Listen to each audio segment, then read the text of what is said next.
alumnes de cicle superior de l'Escola Lluçanès, de Prats de Lluçanès. El nostre treball tracta sobre la nutrició de les plantes.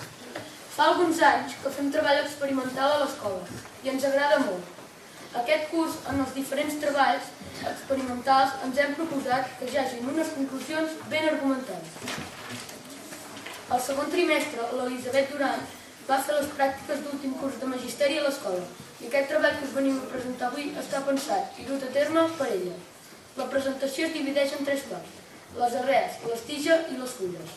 Cada part té els següents apartats: preguntes inicials, activitat d'exploració, fase d'experimentació, recollida de dades, conclusió i construcció de la maqueta.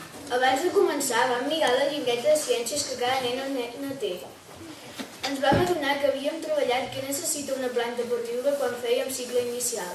I ens vam preguntar quants dies viurà cada planta? Resultats de la investigació. Planta amb aire, terra, sol i aigua, tots els dies d'observació. Planta sense terra, 3 dies. Planta sense sol, 8 dies. Planta sense aire. Va ser molt difícil observar aquesta planta sense que hi pogués entrar l'aire. Planta sense aigua, 8 dies. Activitats d'exploració. Vam fer una sortida per conèixer les plantes que teníem properes a les fonts que tenim empadronades.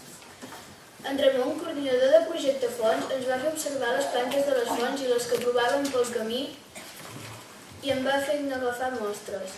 Què necessiten les plantes per viure? Vam fer una graella per grup on havíem d'escriure allò que crèiem que necessiten les plantes per viure. Per saber els coneixements que tenim sobre la nutrició de les plantes, vam centrar-nos en com ho fan les plantes per agafar l'aigua i les sals minerals del sòl i vam contestar unes preguntes que ens va fer l'Elisabet. Vam contestar-les primer individualment, després per grup i després en parelles. Moral de les plantes. Cada grup va agafar un paper d'embalar i va dividir-lo en 2 parts.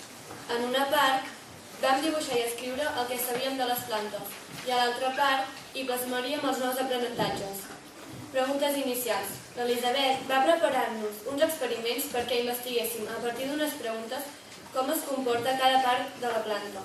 Què passa a les arrels d'una planta en el procés de la seva nutrició? I a la tija i a les fulles. Les arrels. Què hi passa a les arrels? Hipòtesis. Pensàvem que les arrels primer xuclaven aigua quan eren de dia, gràcies a la llum del sol. També pensàvem que les arrels tenien unes vàlvules que s'obrien i es tancaven i xuclaven aigua. Alguns pensaven que les arrels eren com unes esponges. Observem arrels diferents. Per grup d'experts vam observar diferents arrels, amb la lupa, la lent binocular i el microscopi. Quan vam observar-ho tot, després ens vam ficar amb el grup, vam compartir tot el que havíem observat. Arrel llentia. L'arrel principal és molt gruixuda. Arrel farigola. Té moltes arrels secundàries. Arrel heura.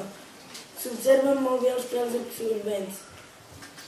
Arrel gespa. L'arrel principal és molt gruixuda. Vam adonar-nos que les arrels són diferents però tenen les mateixes parts. Vam fer un experiment per entendre com les arrels xuclaven aigua i no deixaven sortir l'aigua. Experiment 1. Com es comporten les arrels. Han agafat trosset de gominola i els van pesar. Després van ficar-los dins el pot amb aigua destil·lada. Van esperar una estona, els van treure l'aigua i els van pesar. Experiment 2. Com es comporten les arrels. Van agafar els trossets de gominola que abans havien ficat amb aigua i els van pesar. Després van ficar-los dins de l'aigua un altre cop i van posar-hi sal. Van esperar una estona, els van treure de l'aigua i els van pesar. I aquí teniu els resultats. Conclusió del grup classes sobre les arrels. Les arrels tenen uns pèls absorbents que tenen una membrana semipermeable que equilibra l'aigua de la planta i l'aigua de la terra. Va observar fent un experiment que consistia en posar un osset de goma amb aigua i després amb sal. Vam veure que primer es feia més gran i després amb sal més petit. Maqueta de les arrels. Vam agafar l'osset i el vam tallar a trossets i després el vam enganxar a les arrels del dibuix. Els ocells representaven els pèls absorbents semipermeables. La tija. Què hi passa a la tija? Hipòtesi. Vam pensar que entre les arrels i la tija hi havia un petit coll que impulsava tota l'aigua per la planta. Vam fer uns experiments per entendre com ho feia la tija per pujar l'aigua i les sals minerals de les arrels a les fulles. Experiment 1. Com es comporta la tija? Vam posar colorant blau en un pot amb aigua. Vam col·locar-hi l'apri. Al cap de 4 dies vam mirar si el colorant s'havia filtrat cap a les fulles. Vam observar-hi uns petits foradells que tenia la tija. Eren de color blau. Experiment 2. Observem diferents tubs. Amb tubs de diferent diàmetre, canya de refresc, tub d'escobidor i tub capil·lar, observem què passa quan els posem en contacte amb l'aigua. Ens adonem que en el tub prim l'aigua puja més. Conclusió en grup cooperatiu de la tija. Podem afirmar que els tubs de la tija són molt prims, perquè l'aigua pugui pujar per ella mateixa i no necessiti cap mena d'ajuda. Es diu fenomen de la capil·laritat. Ho vam poder observar quan vam agafar tubs de diàmetres diferents i vam comprovar que en el tub més prim l'aigua pujava per si sola. A més, després de posar un api amb colorant alimentari, vam observar que tenia uns forats molt prims, que és per on havia pujat el colorant. Maqueta de la tija. Vam afegir al mural el que havíem après de la tija. La maqueta de la tija consistia en 2 canyes que representaven els tubs petits de l'interior de la tija i un fil blau que representava l'aigua. Les fulles. Què hi passa a les fulles? Hipòtesis. Pensem que l'aigua que entra per les arrels i puja per la tija no surt de la planta. Vam fer un experiment per saber què passava amb l'aigua que pujava per la tija fins a les fulles. Experiment 1. Com es comporten les fulles? Vam agafar una planta i vam ficar unes quantes fulles a dintre d'una bossa.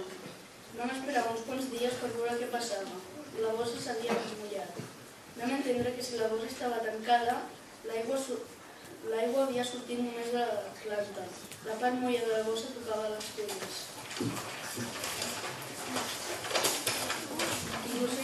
Mola de les fulles. Gràcies a l'observació d'una fulla i de l'experiment, podem afirmar que l'aigua de l'arrel puja cap a les fulles. Allà s'evapora i creiem que sotmeses uns foradets que es diuen estomes. Maqueta de les fulles. Vam completar la maqueta de les fulles posant uns trossets de fil de color blau enganxats al voltant de les fulles, seguint el fil blau que puja per la tija. Maqueta final de les plantes. Durant tot el procés vam escriure tot el que anàvem aprenent al mural a la part dels nous aprenentatges, les parts d'una planta, les seves funcions i com es comporta cada part per poder alimentar-se. Activitat d'aplicació. L'Elisabet ens va portar fulles de les fonts apadrinades. Ens va donar les mateixes fulles a cada grup, però no ens en va dir el seu nom. Vam observar les característiques físiques de les fulles. Ens va fer classificar-les entre fulles de la font i fulles del camí. I vam poder observar que les fulles de la font eren més grans i les del camí més petites. Les fulles eren aquestes: alzina, herba fatgera, farigola, heura fosca, heura. Resultats: fulles de la font, heura, herba fatgera, heura, color fosc. Són fulles grans. Fulles del trajecte, roure i farigola. Són fulles més petites. L'Elisabet ens va preguntar: per què creieu que les fulles del trajecte són més petites que les que trobem a la font? I la nostra conclusió va ser: les plantes adapten el tamany de les fulles en funció del medi on viuen. Les fulles de les plantes ambients humits tenen un color més verd i són més tendres, i les del camí són més seques i es trenquen amb més facilitat. Experiment de demostració. Vam agafar una proveta i una safata i vam posar-hi la mateixa quantitat d'aigua. Vam esperar uns dies i vam anotar les observacions. Vam veure que, com més gran és la superfície, més ràpid s'evapora l'aigua. Per això, les fulles d'ambients secs tenen les fulles més petites. Gràcies per la vostra atenció. Esperem que us hagi agradat.